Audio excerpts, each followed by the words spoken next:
Hello, bonjour à toutes. Aujourd'hui, je suis avec Élodie Laflamme. Donc, pour cette nouvelle interview dans la série de l'expérience Voix et Vision, pourquoi venir à cet événement qui, je le rappelle, a lieu le 19 septembre prochain chez Chevalet Campagne, un espace unique en son genre, une grange réaménagée pour profiter avant tout de la femme que tu es avant même d'être l'entrepreneur. Donc, on va se réunir avec 50 autres femmes. Salut, hello! Hello! Très contente d'être avec toi. Merci de me recevoir. Ça fait super plaisir. Donc, avant de commencer, s'il y a des femmes ici qui nous regardent, qui ne te connaissent pas encore, peux-tu te présenter rapidement pour leur dire qui tu es? Yes! Alors, hello les belles femmes, celles qui ne me connaissent pas. Donc, ravie de faire votre connaissance. J'espère qu'on va se voir le 19 septembre prochain. Donc, je suis Hello. Je célèbre dans les prochains jours les 6 ans de mon entreprise en ligne. Donc, j'ai commencé dans le monde du coaching en 2020 en étant coach Instagram. Donc, j'ai aidé les femmes à grossir leur compte Instagram, avoir plus d'abonnés, de visibilité. Puis, comme toute femme, eh bien, on évolue dans la vie, right? Donc, j'ai décidé d'accompagner les femmes à plus grand que seulement Instagram, mais vraiment à se créer une vie sur mesure, une vie que j'appelle out of the box, avec le travail identitaire, le mindset, l'énergétique, la spiritualité et, of course, aussi les stratégies business, parce que j'accompagne les femmes entrepreneurs seulement ou celles qui ont un grand projet de cœur. Puis, au fil des années, je me suis rendu compte que oui, les stratégies sont importantes, mais le plus important, c'est de se connaître, de savoir qui on est, où est-ce qu'on veut aller, c'est quoi notre vision. Donc, ma business est, je dirais, 85% en ligne. Et depuis 2 ans, j'organise aussi des événements en personne où que c'est game changer, honnêtement, oui, pour les business des femmes qui viennent, mais surtout au niveau de leur confiance, leur identité, puis le brand de mon entreprise, le message que je dis toujours haut et fort, c'est comment être une brave woman, comment faire plus de brave moves au quotidien dans sa vie. Puis, je veux vraiment qu'il y ait le plus de femmes possible sur, je vais être un peu intense, mais sur leur lit de mort aient le moins de regrets possible parce qu'elles ont choisi justement de vivre une vie out of the box. Exact. Donc, comme vous voyez, Hello puis moi, on se ressemble sur plein de points. Et ça tombe bien parce que Hello, plus, c'est ma coach depuis déjà, mon Dieu, 8 mois. Puis, quand j'ai pensé à créer un panel, parce qu'au début, c'était pas prévu que je fasse un panel autour de l'audace, parce que dans mon univers, on parle beaucoup d'audace. Dans l'univers d'Hello, on parle de brave. Yes. Et j'ai tout de suite pensé comme à quelle femme j'avais envie d'avoir sur ce panel. Donc là, j'ai proposé à Élodie parce que avec tout ce que tu viens de dire justement, puis tout ton parcours, ça faisait beaucoup, beaucoup de sens pour moi que tu te joignes aux 2 autres femmes. Alors pourquoi tu as accepté de venir sur ce panel? Mais premièrement, j'étais vraiment reconnaissante et sache que c'est la première fois que je vais être sur un panel, sur un stage. Donc, c'est vraiment un brave move, justement, de mon côté.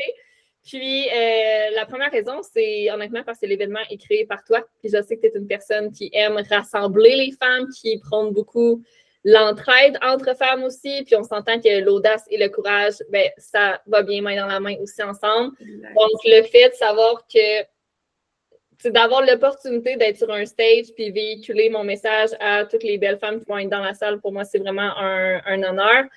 C'est vraiment puissant, les événements en personne. Honnêtement, j'étais le genre de personne, parce que j'ai commencé ma business durant la pandémie, comme plusieurs autres femmes. Puis avant la pandémie, j'étais vraiment extravertie. J'avais 1001 amis, 1001 sorties. Il fallait comme me booker plein de mois d'avance quasiment. Puis durant la pandémie, j'ai commencé à faire pour la première fois dans ma vie de l'anxiété sociale. Honnêtement, je ne savais pas c'était quoi, mais d'angoisser, de me faire plein de scénarios dans ma tête, de comme avec qui je vais être. Je voyais moins mes amis, j'étais celle qui cancellait mes amis à la dernière minute, all the time, comme je me reconnaissais plus au plan en personne, les événements. Puis pourtant, je travaillais dans l'événementiel en passant avant d'avoir ma business. Puis depuis, je dirais 2 ans et demi, j'ai recommencé à aller à des événements en personne. Puis le pire, c'est que j'avais la croyance de j'ai pas besoin de me faire d'amis, donc j'irai pas aux événements. Ouais. L'événement, c'est pas juste pour se faire des amis, c'est aussi les contacts, nos prochaines collaboratrices qu'on peut rencontrer, nos prochaines clientes, partenaires d'affaires, peu importe. Puis pour moi, ça a vraiment changé beaucoup de choses d'aller à des événements en personne. oui, dans la business, mais aussi au plan identitaire, confiance en soi, etc. Donc, quand tu m'as invité à être sur le stage, j'étais comme, c'est sûr que j'accepte parce que, un, c'est une sortie de zone de confort, c'est une nouvelle chose que je vais faire. Puis deux, si j'ai la chance d'avoir un impact puis d'utiliser ma voix, bien, of course, que je vais accepter l'invitation. Oui, puis j'ai très, très hâte de t'avoir aux compagnies de Diane et aussi de Véronique. Ça va être vraiment un beau panel. On va pouvoir regarder tout ça ensemble de c'est quoi l'audace, en fait, pour chacune. Puis là, on va pas déjà vendre la mèche, mais comme c'est vraiment le moment, je pense, un moment clé qui va être de l'expérience Voix et Vision du 19 septembre prochain. Et justement, tu l'as dit, les événements en personne, parfois, ça peut être intimidant, parfois, on n'est pas sûr. Je me souviens, le premier que j'ai fait, c'était un événement, je pense qu'il y avait presque une centaine de femmes et je connaissais personne. Je me suis inscrite, je suis comme, qu'est-ce que je fais? Pourquoi j'y vais? Genre, j'ai failli te choquer 10 fois avant de...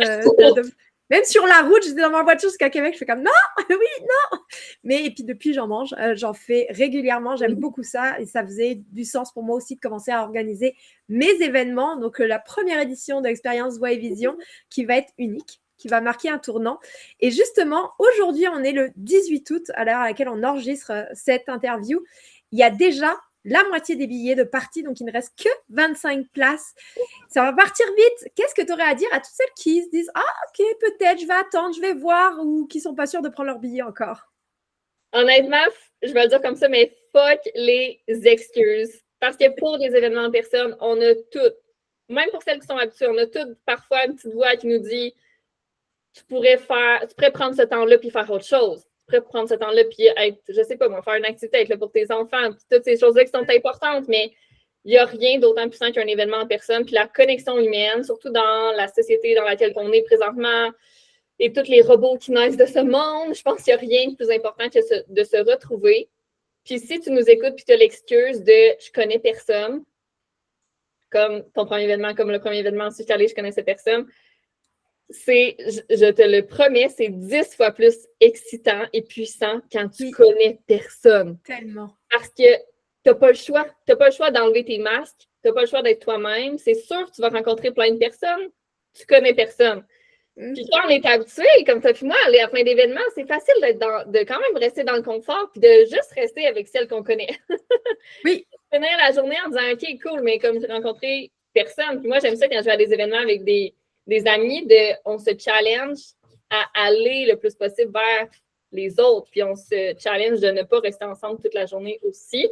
Donc, si tu connais plein de gens, déjà qui va à l'événement, cool, profite-en. Peut-être que ça va être plus confortable pour toi, mais rendu sur place, essaie d'aller vers t'asseoir au moins proche des gens que tu ne connais pas. Puis si tu ne connais personne, honnêtement, c'est la meilleure décision de ton année que tu vas prendre. Puis chaque sortie de zone de confort nous fait avancer 10 fois plus vite que si on reste dans la peur, qu'on fiche, dans notre confort. Puis c'est sûr, on sait avec celles qui se sont inscrites, il y en a qui viennent, qui connaissent personne. Donc, tu ne seras pas la seule à te sentir seule. Donc, ça va se faire, les connexions vont se faire encore plus rapidement. Il y en a plein qui viennent, qui connaissent personne. Il y en a qui viennent de loin. On a la Gaspésie, on a Gatineau. Il y en a qui viennent malgré qu'ils ont les enfants. D'ailleurs, j'ai une de mes clientes qui sera là le 19. On s'entend que là, à l'heure à laquelle j'enregistre, mon Dieu, je viens de comprendre ça. On est à un mois, il y a un jour, là. C'est moi aussi, quand tu l'as dit, j'étais comme... J'étais comme, ouh! Ouais, j'ai une cliente qui vient d'accoucher dimanche, puis elle sera là. Moi-même, j'ai les enfants, puis j'aime pour mot de dire la fin de semaine, c'est pour les enfants, mais ils seront tellement contents aussi de vivre ça et de voir, spoiler alert, mon fils sera là, comme il y a toutes des opportunités, des choses, des excuses faciles à trouver, mais justement, si pour une fois, tu avais l'audace de ne pas avoir d'excuses, de passer au travers et de dire comme, right now, je prends mon billet, je sais pas qu'est-ce qui m'attend, mais ça peut que être bien, ça peut que être grandiose. Exact. Puis c'est une journée, ton événement, qu'on focus beaucoup sur nous, sur notre aide, sur notre audace, sur notre identité. Puis on sait quand on remplit notre tasse, en fait, ça nous permet d'être encore plus vraiment présente pour les enfants, les amis, le conjoint, la conjointe. Donc, tu peux prendre une journée complète pour toi, puis ensuite, ça va avoir un effet sur tes autres relations. Tellement, c'est ça. Puis, tu sais, laisse-toi juste l'opportunité de venir, d'être, puis d'en retirer ce que tu en as, en retirer. Tu vas repartir avec 50 nouvelles connexions. C'est juste incroyable. Donc, on se voit dans 1 mois et 1 jour, rendu là. J'ai très, très hâte. Si tu veux prendre ton billet, il reste des places. Tout est en dessous, en description. N'hésite pas. J'ai très hâte de te rencontrer le 19. Et hello, j'ai très, très hâte de t'accueillir sur le panel Audacieuse. Moi aussi, merci encore. J'ai hâte de vous voir tout le monde. Bonne journée!